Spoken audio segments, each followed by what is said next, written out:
Hey YouTube, we're going to be reviewing the Mech Maxx SG24 3-point stump grinder. You can order this in green or orange. Green to match John Deere, orange to match Kubota, or like this Bobcat. It's a stationary stump grinder, does not have a hydraulic side swing, so you actually have to pull the grinder through the stump slowly, a little bit at a time. It's rated for 15 to 45 horsepower. I'm assuming that is referring to the horsepower at the PTO. So this being a 35 horsepower tractor, the PTO horsepower is roughly around 30 horsepower. And so that means if you had a Bobcat 1021, which is a 21 horsepower tractor, the PTO horsepower is around 16. So I can't imagine putting something like this on a smaller tractor like that, but it does say it's rated for that. The stump grinder retails somewhere around 2,400 bucks. I've never seen it actually go for that price. They typically have a sale. I bought this sometime in November of last year. It was a Black Friday sale. So it was on sale for $1,900, which was $500 off its retail price. Thought I was getting a good deal, but they have a spring sale going on right now, and that spring sale is $1,400 for this stump grinder, which is a really good deal for an attachment like this. So if you're looking for a stump grinder and you're on the fence about which one to buy, hopefully this would fit the ticket and you could get a really good deal on it. So the way it was created is it comes in a steel crate. There's a bottom part that's steel, and then there's a frame that goes around the top of it. There's 4 bolts to take the top frame off, which are 13 millimeter, and then the stands on the front side of that stump grinder also has 4 bolts total. Those are also 13 millimeter. So you get all that unbolted. The PTO shaft is in a box that's kind of under the stump grinder, kind of wedged in there. So once you get everything unbolted, you'll want to hook it up to your tractor to get it lifted up so you can get that PTO shaft out of there. It comes with a couple different accessories. You can see on the top there's a manual holder. In that manual holder there is several wrenches that all fit these different various size hex nuts. And then there's also some miscellaneous hardware in there that mounts that manual holder. And then also there is a deflector that goes on that left side. And then there is also a chainsaw holder that'll go on there, that if you want to put the bar of your chainsaw in there and clamp it down, you could travel with that. You're supposed to take the chainsaw out once you start grinding though. So we'll start measuring this PTO shaft to see if it's the correct length for this tractor or if we need to cut it down some. So we'll get into that next. All right, so before we measure that shaft and possibly cut it down, what we'll do is we'll get this mounted on here. So we'll take this cap off. And then there's 3 holes on this side and 1 hole in there. So we'll just center that up, and then we'll pop those bolts in.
Now it's recommended that once you get to your location and where you're grinding the stump, you want to take your chainsaw out of this holder before you start grinding.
Now we got the chainsaw holder on. We'll put the deflector on next.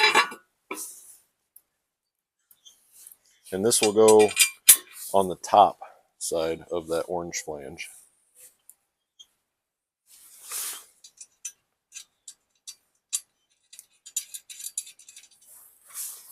All the hardware that comes with it's got nylon locking hex nuts.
All right, now that we got that secured, we will move the camera so we can see how to get this PTO shaft measured up. Now there are two measurements that we need to take, but first let's get this hitch out of the way.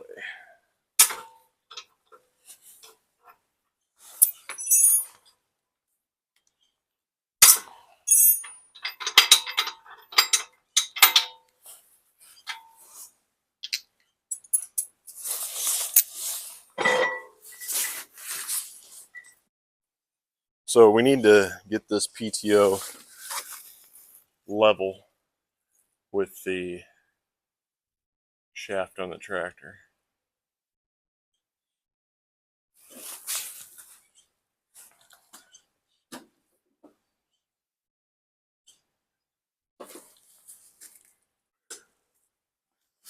So we'll take this guard off of the PTO shaft.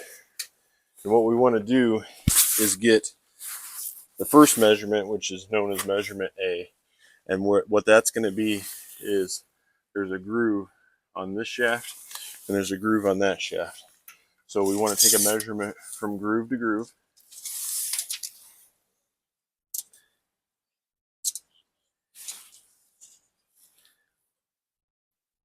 So we're looking at about 36.5. So that's measurement A. So measurement B is same thing, but this is the PTO shaft this time. So we want to, there's a locking pin on the tractor side. So we'll measure from that locking pin. This shaft's going to be completely compressed. And then on the other side, it'll be the center of in between these two bolts, which they say it's supposed to be about 34. I'm somewhere in between 33 3/4 and 34. So it's close. We had 36 on that side. So we need to at least have this length at least 1 inch longer than this length.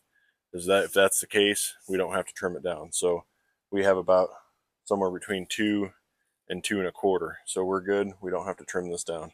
So next we'll get this attached to the tractor and go from there.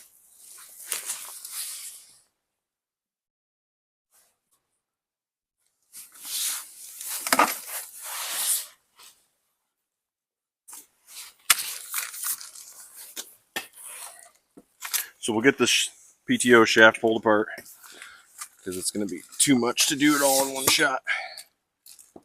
Everything is pre-greased on this. They actually say, even the grease zerks, don't add more grease initially until you've used it some, because they could blow out the seals on the bearings. So we'll get this put on this shaft. This shaft right here is covered in grease as well, so you just want to make sure there's not a whole bunch of dirt on it before you slide it on.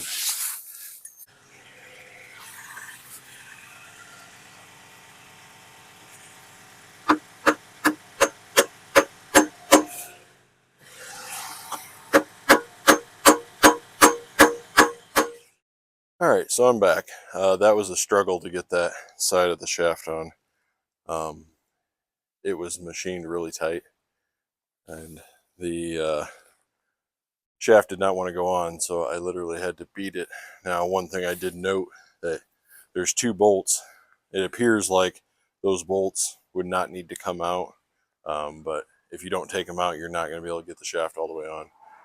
So you got to completely remove them so they can get past the spline, and then there's a little groove in that spline that those bolts will have to seat back in where that spline or where that groove is. So make sure you take your bolts out, but you may need to actually use a sledgehammer to get that thing on there because it is that tight. But we got it on, bolts are in. One recommendation I would note is that you don't want to get that shaft put on too far, because you're going to have a heck of a time trying to get it back off. Might be worth getting 2 people, one person to look for the groove in that spline, so that way once the bolts are lined up with that, you don't hit it too far and then have to back it back off. So just a little bit of a tip when you're getting that shaft put on. So we'll finish tightening up these bolts, and then we'll get it hooked back up to the tractor and make sure everything fits.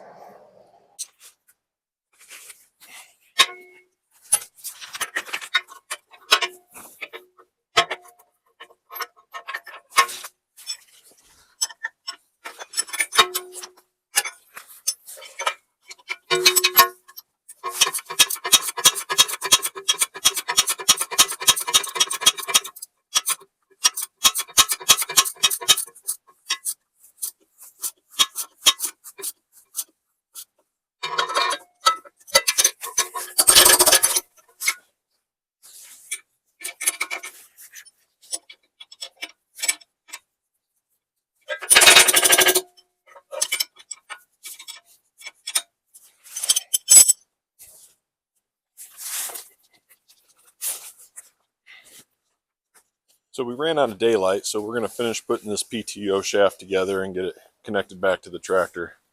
So what we want to do is put a little bit of grease on this shaft, just so it helps it slide.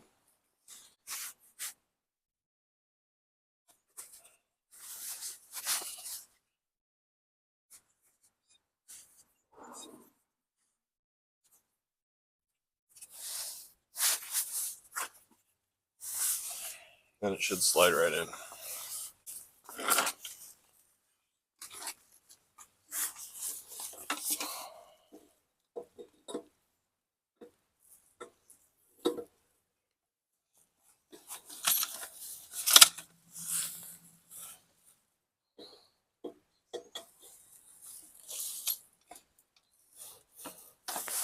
Just got to get it lined up right.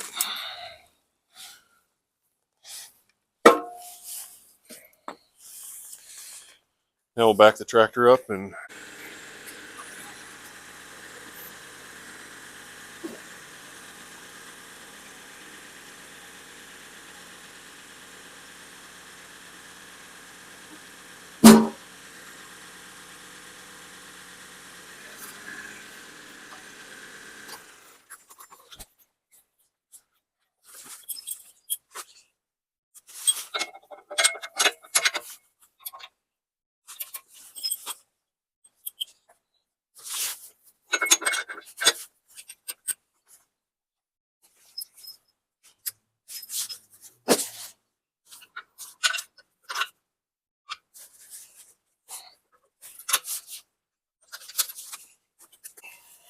now we'll get this PTO shaft connected.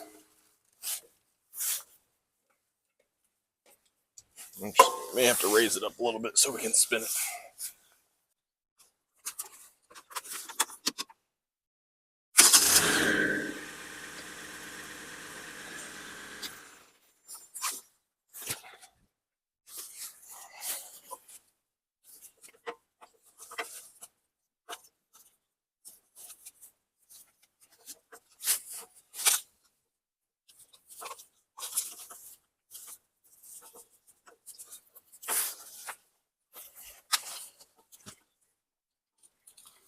Once you get the spline lined up, there's a button you'll push that in so it can slide past the spine into that groove.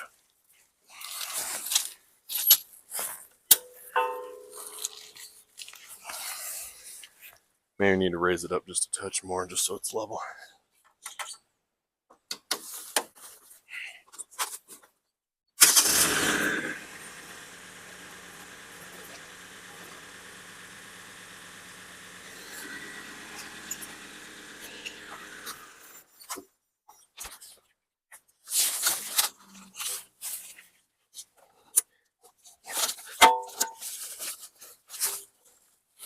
Once it engages, it'll lock in. Now whenever I'm messing with the PTO, I always make sure the tractor's shut off just in case.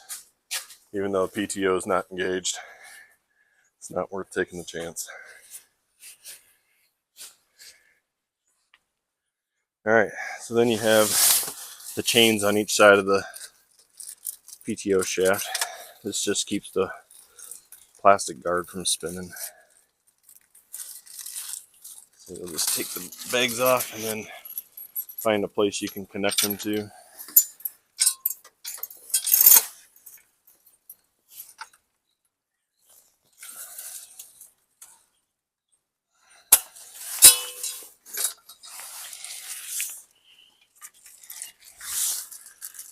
You'll be able to take this other side too, this upper link.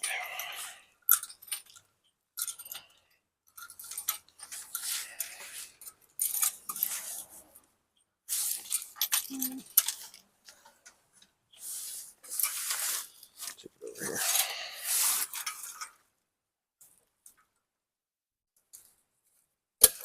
If you don't connect those chains, the plastic guard will start spinning with the PTO shaft and eventually catch on something and break off. Alright, now that we're hooked up, last thing we need to do is check the settings on the slip clutch that's towards the stump grinder.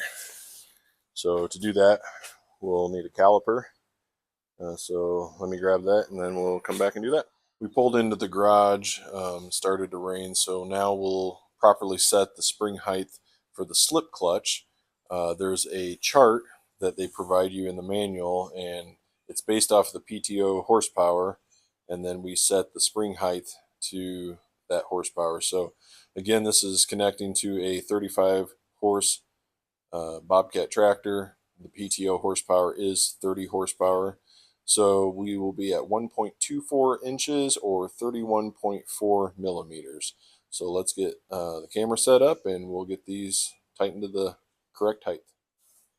Alright, so we got our calipers zeroed out. We're going to use the inside dimension part of these calipers. It'll be easier to get a read. So we just come down here and we'll go to this back plate and then come to the very end of this spring And again, we're looking for 31.4 millimeters.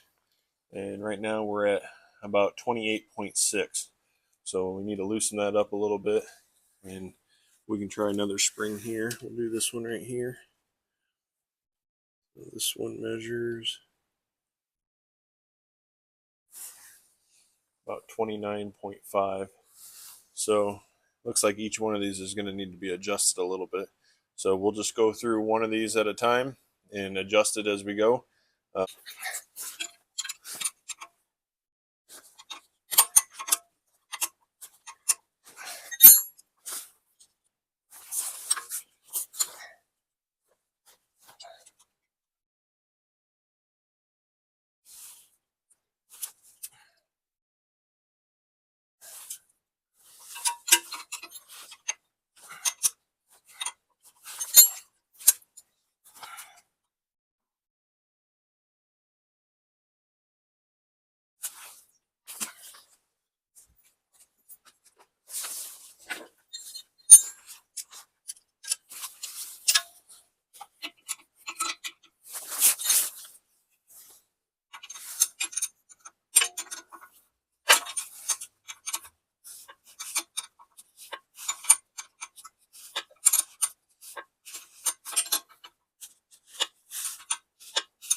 Okay, so we got all those adjusted out. Each one of them had to be let out 2 to 3 millimeters. So we got that done. That was a 17 millimeter hex head. All right, so we have the springs on the slip clutch adjusted to 31.4 millimeters, and that's for 30 horsepower at the PTO. The next thing we want to do is torque down.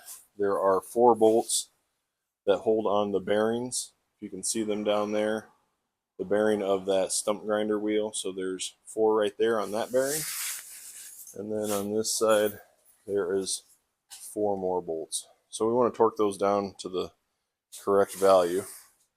So we'll get the proper tools and then we will get those torqued down. All right, these are M16 bolts. They're class 8.8.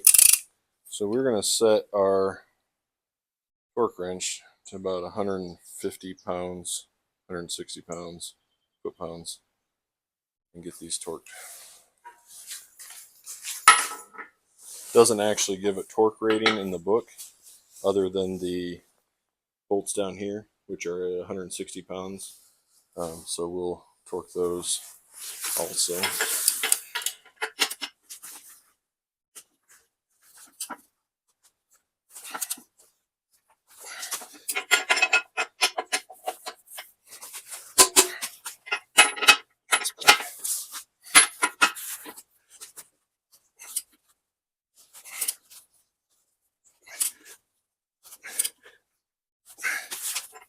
Snip that one off.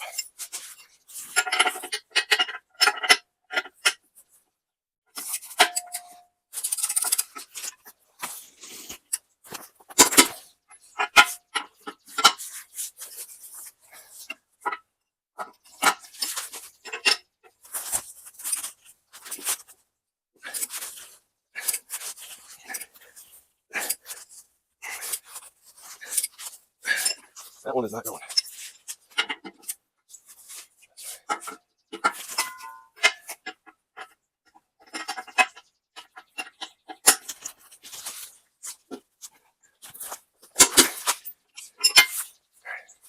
And we'll do the same in the back.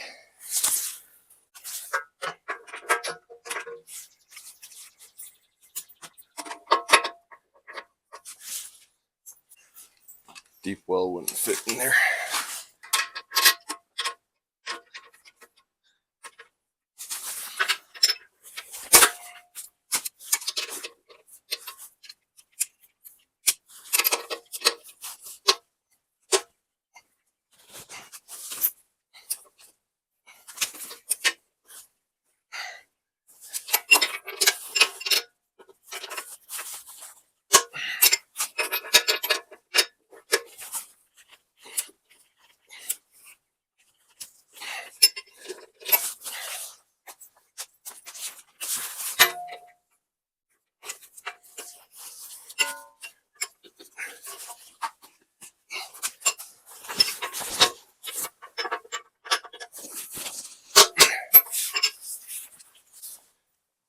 All right, now we need to do that with each one of these teeth. There's 34 of them, and they call out for 160 foot-pounds. So we'll go through all these. I won't bore you watching it because it's going to take a while. We'll do a couple and then we'll skip.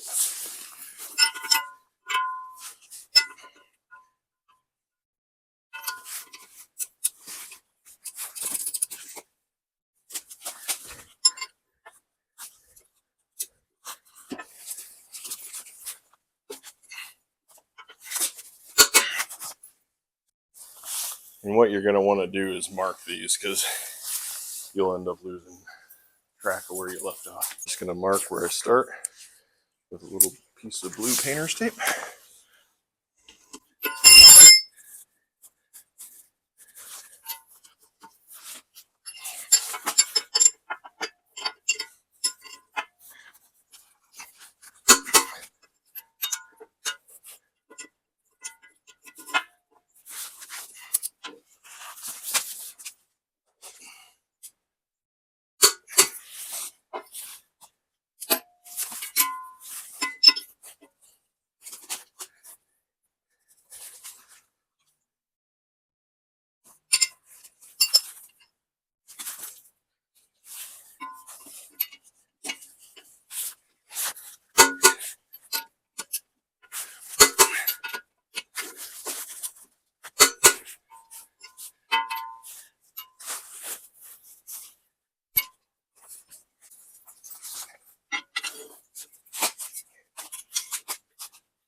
All right, so we have everything torqued down. These bolts that are flat and at an angle, I couldn't get a torque wrench on them, so I had to kind of go by feel. Everything on here needed some tightening. So just a little disclaimer, I'm not a professional operator. I'm a homeowner. I just like using equipment, trying equipment out. Actually, Greg from Our Life in Trees kind of inspired me to start doing reviews on equipment. I have a Durette V1000, should be showing up in May. So I plan on doing videos of running attachments, doing various tasks with that. And I plan on doing more reviews with tractor attachments too. This was my first machine I ever picked up. I've had it for about 4 years. Bobcat's been a good machine for me. So I plan on doing some more reviews with that as well. So stay tuned. Let me know if there's anything that you'd be interested in me reviewing, and I'll try to keep you guys entertained. Gear up and see you next time.